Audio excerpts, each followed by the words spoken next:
Tēnā koutou katoa and welcome to Kirikiriroa Explorers Online. Ko Camilla toku ingoa, my name is Camilla and this week we're going on a bear hunt. Now you may remember that last week I asked everyone to put a bear in your window. Well, this week we're going to be walking around the block and finding out if there are other people that have done the same thing. These ones are ferns.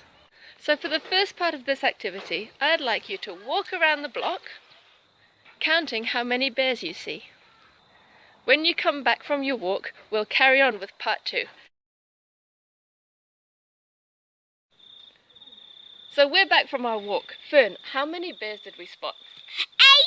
18! And did you have a favourite one? Yes.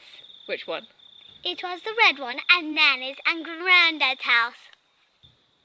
How many did you find? Now, let's go inside for part 2. So, we're inside. Now, the second part of this bear hunt involves going online. What I'd like you to do is Google Cosmic Kids Bear Hunt.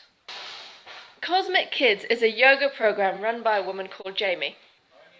And her sessions are absolutely amazing. Each time you do yoga with her, you go on a different adventure. They're great for a rainy day, and you can choose between long and short ones. But this time, check out the bear hunt. Now, as you know, Kirikiriroa Explorers is all about us staying connected. I really want to hear from you. I want you to tell me how many bears you found, and also send me a photo of you in your favourite yoga pose, and I'll send one back too. Bye! Ka kite anō!